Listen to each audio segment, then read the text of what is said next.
Olá, amigos do canal Adorável Deus. Hoje, no nosso quadro Orando a Palavra, vamos mergulhar em uma passagem poderosa de Lucas 11, versículos 47 a 54.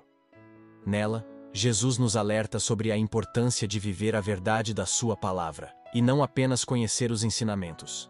Ele nos convida a refletir sobre como nossas ações e atitudes refletem nosso relacionamento com Deus.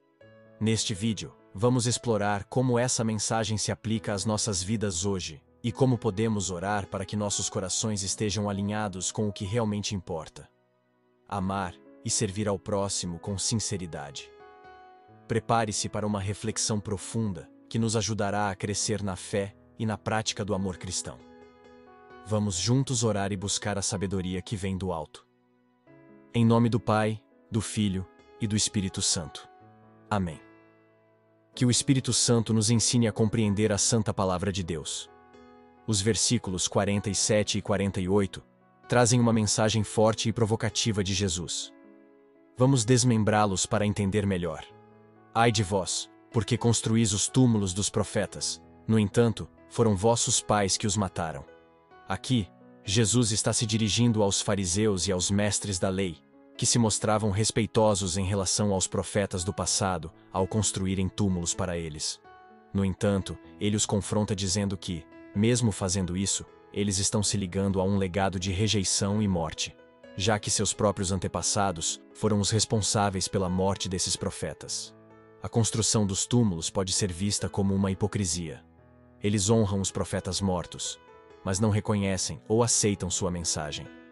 Com isso, vós sois testemunhas, e aprovais as obras de vossos pais, pois eles mataram os profetas, e vós construís os túmulos.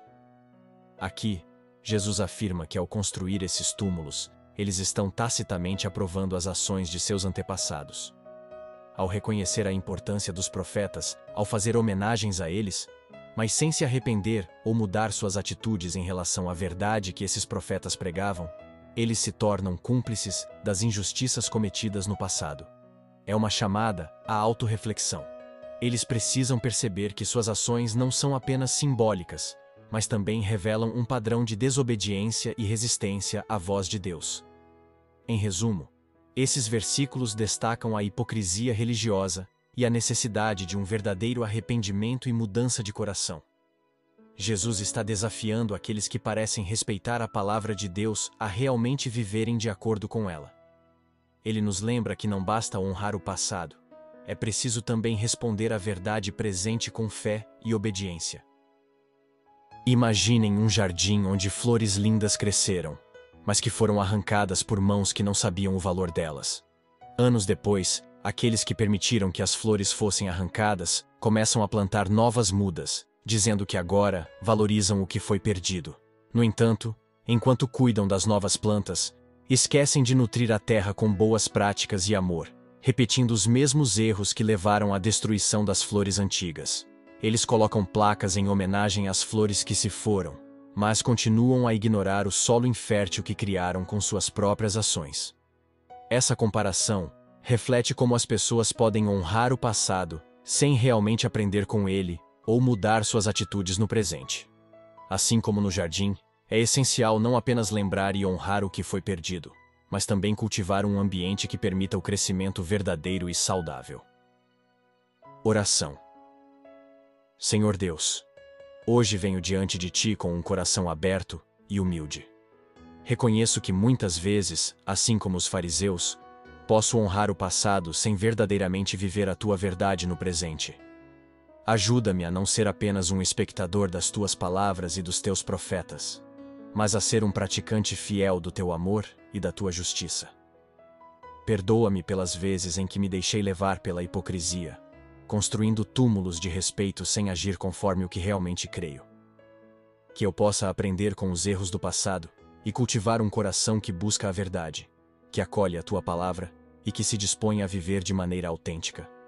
Dá-me coragem para reconhecer as minhas falhas e para me comprometer a ser uma testemunha ativa do Teu amor no mundo.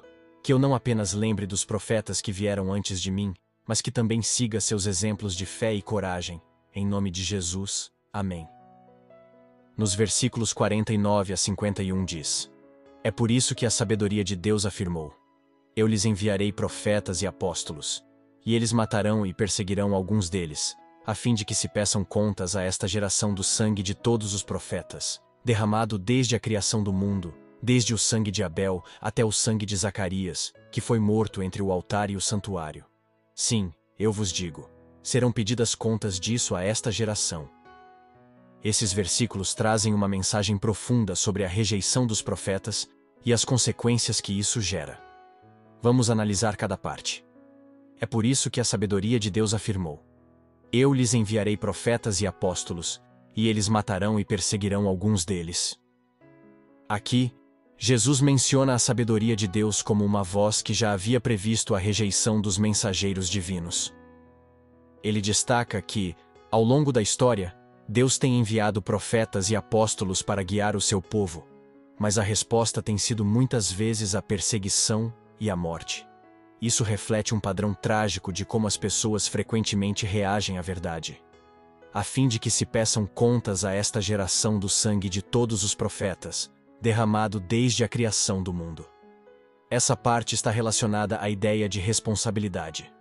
Jesus está dizendo que essa geração, aquela que o escutava, seria responsabilizada não apenas pelas mortes dos profetas que estavam em seu tempo, mas também por todas as injustiças cometidas ao longo da história.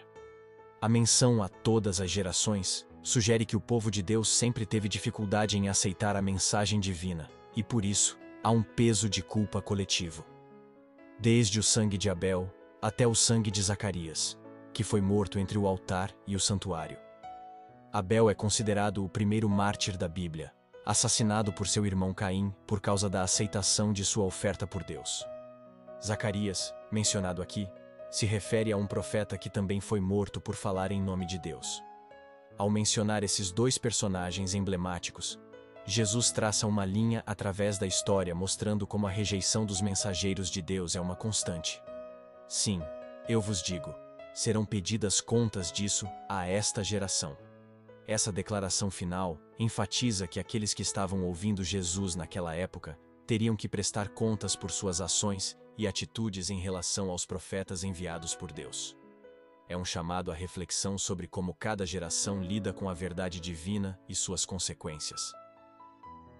Esses versículos denunciam o padrão histórico de rejeição dos mensageiros de Deus e alertam sobre as consequências dessa rejeição, pedindo uma reflexão sobre como vivemos nossa fé e respondemos à voz divina em nossas vidas.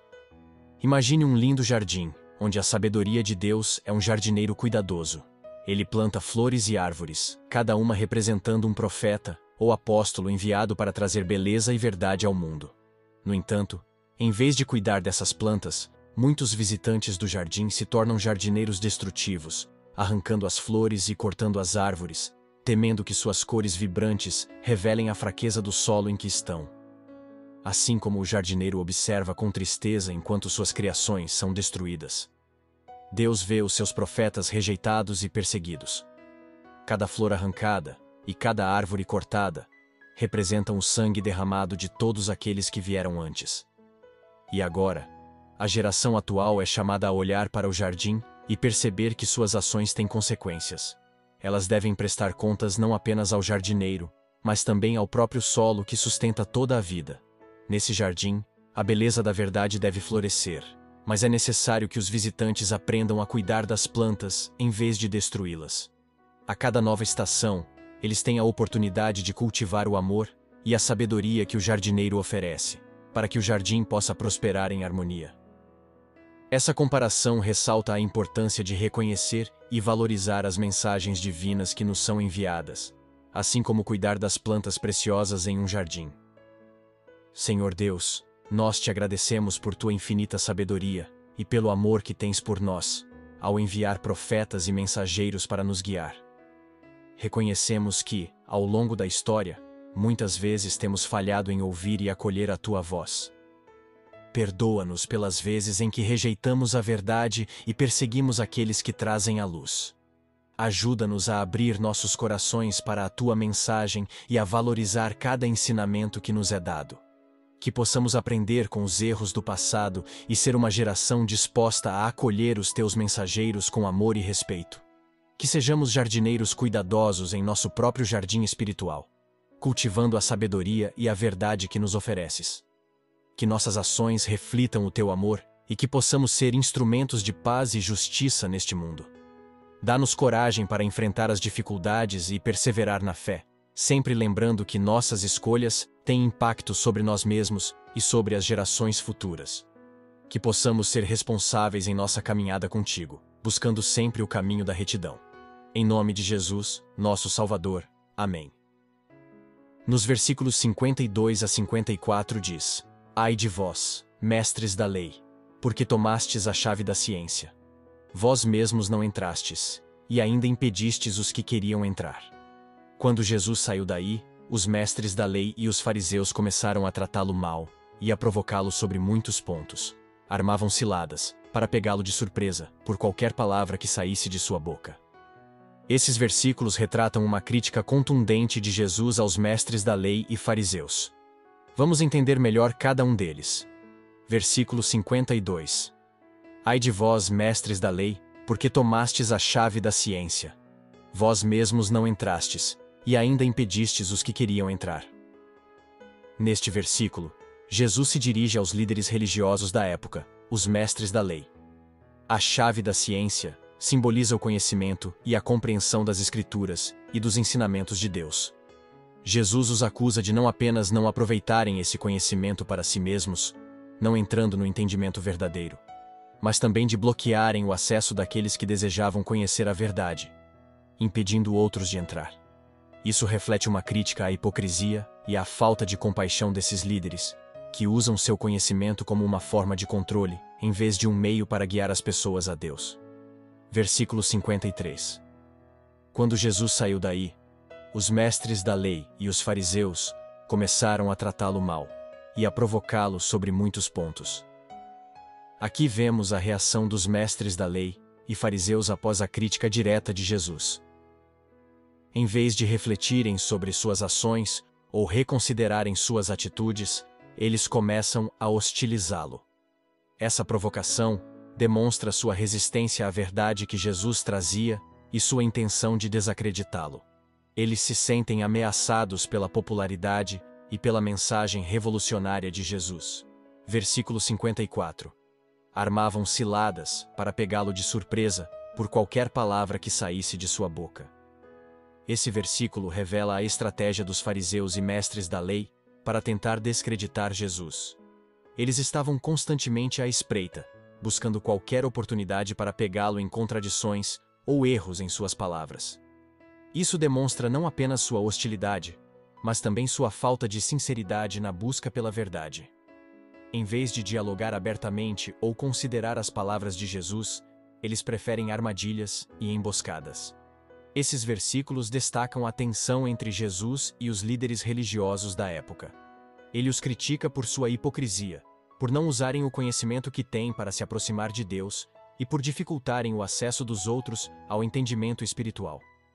A atitude deles em relação a Jesus revela uma resistência à verdade que ele trazia, mostrando como a busca pelo poder pode cegar as pessoas para o que realmente importa: o relacionamento sincero com Deus.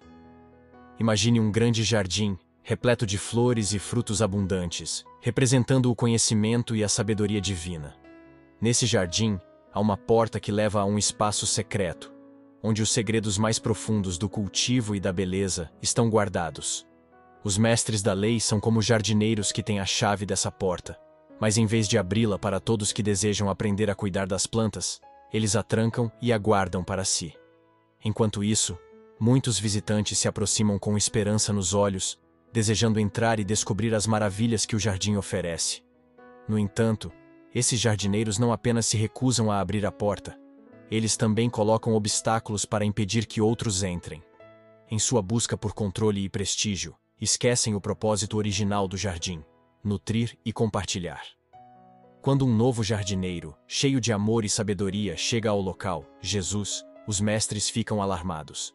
Em vez de acolhê-lo e aprender com ele, começam a observar suas ações com desconfiança, armando armadilhas para desacreditá-lo. Eles temem que sua mensagem de esperança e liberdade possa abrir a porta que eles tão rigidamente guardam. Essa comparação ilustra como o conhecimento pode ser mal utilizado quando não é compartilhado com generosidade. Os verdadeiros jardineiros são aqueles que abrem as portas do conhecimento e acolhem todos que desejam aprender e crescer. Querido Deus, hoje venho a Ti com um coração humilde, reconhecendo a importância do conhecimento e da sabedoria que Tu nos ofereces. Ajuda-me a não ser como os mestres da lei, que guardaram a chave da verdade apenas para si. Que eu possa abrir meu coração e minha mente para a Tua luz, permitindo que ela ilumine meu caminho e de outros ao meu redor. Senhor, dá-me a coragem de compartilhar o que aprendi e de ser um instrumento de amor e compaixão. Que eu nunca impeça aqueles que buscam Te conhecer, mas sim os acolha e os guie em sua jornada de fé. Livra-me da hipocrisia e do orgulho que podem me cegar para as necessidades dos outros. Que eu sempre busque a verdade em Tuas palavras e que minha vida reflita o amor que Jesus demonstrou. Ajuda-me a ser um verdadeiro discípulo, disposto a aprender, crescer e compartilhar com generosidade. Em nome de Jesus, amém. E assim, ao refletirmos sobre Lucas 11, versículos 47 a 54, somos convidados a abrir nossos corações para a verdadeira sabedoria e a praticar o amor e a generosidade em nosso caminho de fé. Que possamos ser instrumentos de luz, acolhendo e compartilhando a palavra de Deus com todos ao nosso redor, sem deixar que o orgulho ou a hipocrisia nos impeçam de ser verdadeiros discípulos. Se você foi tocado por essa mensagem, não esqueça de compartilhar este vídeo com amigos e familiares. Juntos, podemos espalhar a luz do Evangelho e inspirar mais pessoas a conhecerem o amor de Deus. Obrigado por assistir. Nos reunimos em nome do Pai, do Filho e do Espírito Santo. Amém. Fique na paz, no amor de Maria e na comunhão com Deus. Até a próxima.